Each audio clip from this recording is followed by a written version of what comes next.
Tout bon film est politique. Même un film avec des petits animaux de chou, surtout un film avec des animaux de chou.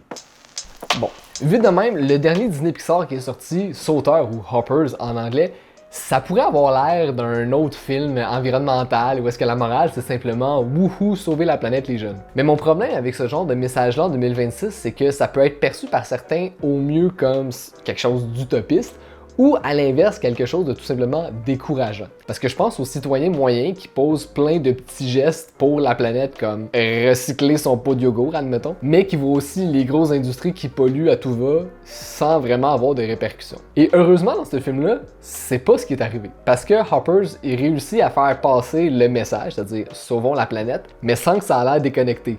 Au contraire, il est très relié au contexte social et sociétal des trucs qui se passent aux États-Unis, mettons. Chad, est-ce que ça se peut que tu ailles un peu trop loin en reliant un film d'enfant à la situation qui se passe aux États-Unis? Pense pas. Parce que d'ailleurs, c'est quelque chose que je disais il y a déjà plusieurs années, soit que un film est le produit de la société dans laquelle il est créé. Et ça, que ce soit un film de Lars von Trier ou un film d'animation classé public général. Surtout que l'antagoniste dans le film, c'est un politicien qui ne joue pas selon les règles et qui s'attend à ce que les autres personnes autour de lui joue selon les règles. Je sais pas pour vous, mais il y a comme des parallèles qui se font naturellement.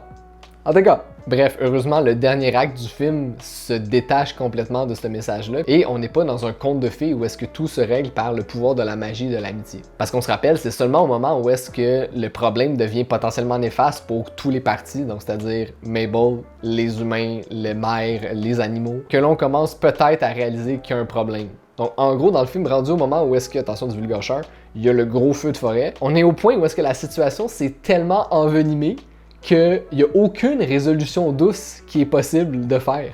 Et il faut faire table rase pour que là, seulement là, on puisse commencer à penser à une solution.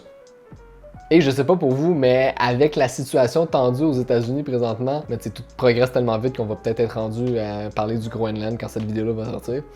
Le narratif du film a de gros échos avec le narratif qui se passe ou qui est en train de se passer aux États-Unis. Et ça fait que je suis agréablement surpris que Pixar ait pu aller aussi loin dans cette réflexion-là. Let's squish the humans!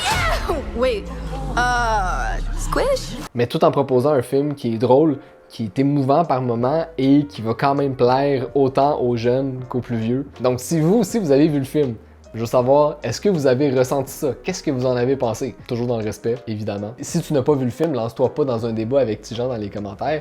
Ça ne sert à rien, c'est contre-productif. Et moi, je vous dis à la prochaine pour d'autres vidéos sur le cinéma et la scénarisation.